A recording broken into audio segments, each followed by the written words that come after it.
नमस्कार किसान भाइयों जो आप मेरे पीछे पॉली हाउस देख रहे हैं, ये पॉली हाउस हमने 2 साल पहले लगाया था कोटा कपूरा BK चौहान साहब के यहाँ पे। आज मैं यहाँ से निकल रहा था तो मैंने सोचा कि चौहान साहब से मुलाकात करते चलें। तो इसी बेस पे हमने सोचा कि देखते हैं क्या हो रहा है हमारे पॉली हाउस में। दरअसल यहाँ पॉली हाउस में हमारे चौहान साहब को बहुत सारी समस्याओं का सामना करना पड़ रहा है। 2 साल हमने लगाया था, 2 साल पहले 1 साल तो ठीक ठाक चला, मगर अब इनको इस पॉली हाउस में समस्याओं का सामना करना पड़ रहा है। तो दोस्तों आप जान लो कि पॉली हाउस क्यों बंद हो जाते हैं और बहुत सारी जो समस्याएं हैं क्यों किसान को आती हैं, किसान क्यों अपना पॉली हाउस बंद करता है। तो सबसे बड़ी बात इसमें दोस्तों ये है कि आपका मिसमैनेजमेंट और आपको पूरी नॉलेज ना होने पर ही आपके पॉली हाउस में आपको घाटे की संभावना रहती है। और जो आपका मैनेजमेंट है जो मिस रहेगा उसमें आपको समस्याओं का सामना करना पड़ सकता है। सबसे पहले आप जो अपनी क्रॉप का चुनाव कर रहे हैं, जैसे आपने किसी क्रॉप का चुनाव किया है तो वो आप सीजन के अकॉर्डिंग देखें किस सीजन में कौन सी फसल है जो नहीं होगी और आप इस समय कौन सा सीजन है और कौन सी फसल ठीक से ग्रो होगी। और सबसे पहले आपको सीड्स का और सीड्स कंपनियों का भी ध्यान रखना है। दोस्तों क्या है कि पॉली हाउस में जो सीड लगता है वो सेल्फ पॉलिनेटेड होता है और हमारे कुछ किसान भाई अज्ञानता बस क्या करते हैं, जो ओपन फार्मिंग में जो सीड लगता है, जो ओपन लैंड में हम सीड लगाते हैं वही सीड पॉली हाउस में लगा देते हैं, वही उनका घाटे का सबब और है। दोस्तों यहाँ जो पॉली हाउस में सीड का इस्तेमाल करना है वो सेल्फ पॉलिनेटेड करना है। तो आप ये कुछ चीज़ें आपने समझ ली हैं, बाकी मैं आपको ऑडियो रिकॉर्डिंग के माध्यम से इसी वीडियो में डाल दूंगा। यहाँ पर अभी चौहान साहब ने दोस्तों आगे एक तालाब भी बनाया हुआ है और वो तालाब हम आपको दिखा देते हैं कि जो फिशरी का तालाब है वो भी इन्होंने बनाया हुआ है। काफ़ी अच्छी तरीके से मैनेज कर रखा है इस पॉली हाउस को और चारों तरफ बाउंड्री वगैरह बॉल वगैरह आप देख ही रहे होंगे। मगर समस्या जो आ रही है ना, कह रहे हैं कि हमें प्रॉपर प्रॉफिट नहीं मिल पा रहा है, प्रॉपर प्रॉफिट। तो हम बात करना चाहेंगे चौहान साहब से कि क्या दिक्कतें आ रही हैं। चौहान साहब इसमें स्टार्ट कर रहा हूँ। दरअसल चौहान साहब से अभी हमने बोला कि चौहान साहब आइए, तो चौहान साहब बोल रहे हैं ज़्यादा समस्याएं नहीं आ रही हैं, आपने जो ठीक है वो बता दिया है, अब हम इम्प्रूवमेंट कर रहे हैं। तो दोस्तों मैं आपको एक बार चौहान साहब के इस पूरे पॉली हाउस के और पूरे बाउंड्री का जो हमने हमारी फर्म ने एग्रो ने लगाया था 2 साल पहले, वो हम आपको चारों तरफ से इसका दिखा देते हैं कि इन्होंने अब यहाँ पे क्या क्या किया है। इंटीग्रेटेड में इसको कन्वर्ट कर दिया है। जो आपको एक्चुअल इंटीग्रेटेड फार्मिंग देखना चाहिए वो ऐसा ही इंटीग्रेटेड फार्मिंग होता है। इनका रोड के उस पार भी एक थोड़ी सी ज़मीन है जिसमें इन्होंने शायद एप्पल बेर लगा रखा है।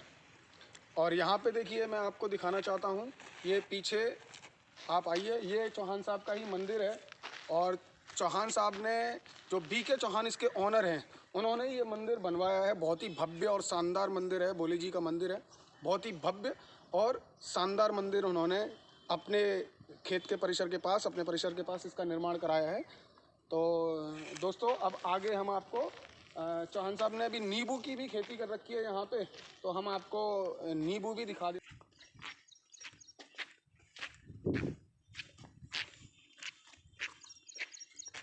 ड्रिप डाल रखी है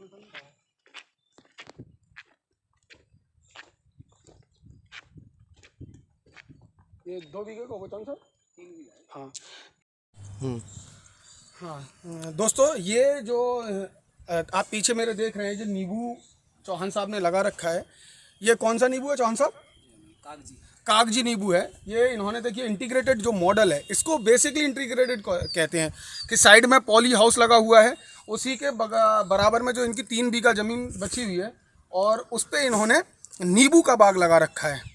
नींबू का ये इंटीग्रेटेड फार्मिंग मॉडल है दोस्तों, तो आपको ऐसे ही मॉडल अपनाने चाहिए। और यहाँ पे देखिए सारी चीज़ों की व्यवस्था है। अब जो पानी है, जैसे कि किसान को पानी ट्यूबवेल के माध्यम से देता है, नहर के माध्यम से देता है, बहुत समय लगता है, उसका पानी की ज़्यादा बर्बादी होती है।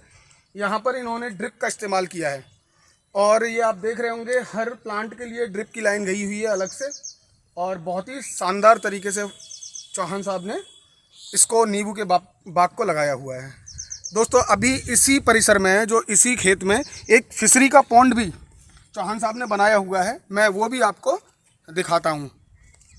इधर पैकेज रूम और लेबर क्वार्टर। देखिए दोस्तों, चौहान साहब ने यहाँ पर अपने फार्म पे जो उनकी लेबर है और जो उनका मटेरियल निकलता है उसके लिए भी बहुत अच्छी व्यवस्था कर रखी है। उन्होंने एक पैकेजिंग रूम बना रखा है पीछे, जैसे आप मेरे देख रहे हैं, और एक लेबर क्वार्टर बना रखा है, जिससे कि उनके जो वर्कर हैं उनको रहने की कोई भी असुविधा ना हो। तो आपको दोस्तों इन चीज़ों का ध्यान रखना चाहिए जब आप फार्म बना रहे हैं अपना, तो इन चीज़ों का। देखिए एक चीज़ और दिखाते हैं हमें, चौहान साहब के यहाँ एक 34 साल पुराना ट्रैक्टर खड़ा हुआ है। काफ़ी पुराना ट्रैक्टर है और ये आप देख रहे हैं, मगर ये अभी चालू कंडीशन में नहीं है। मगर 34 साल पुराना ट्रैक्टर देखना ही अपने आप में एक खुशी महसूस होती है कि हिंदुस्तान में हमारे बहुत सारे ऐसे किसान थे जिनके पास 34 साल पहले भी ट्रैक्टर था। तो आगे हम आपको चौहान साहब के मछली जो पॉन्ड है, मछली का जो तालाब उन्होंने इसी परिसर में बना रखा है, उसको हम आगे आपको दिखाने ले चलते हैं। Start video start. हाँ दोस्तों, अब ये हम उसी परिसर में चौहान साहब के फार्म हाउस पे ही आगे जो उनका फिशरी का पॉन्ड है वहाँ आ गए हैं और आ रहे होंगे। और मेरे पीछे कि उनका ये 1 एकड़ का पॉन्ड है और इसमें पिछली बार इन्होंने एक कोई दूसरी नस्ल की मछली का पालन किया था, जिसमें कि जो मछली का जो इनका एक्सपर्ट था, जो जिन्होंने कंसल्टेंसी दी थी, उन्होंने इनको ठीक तरीके से कंसल्टेंसी नहीं दी, जिसकी वजह से चौहान साहब को थोड़ा नुकसान का सामना करना पड़ा है। मगर अब की बार ये इसमें दूसरा कल्चर करेंगे और बोले हैं कि एक बार के नुकसान से हम सीख चुके हैं।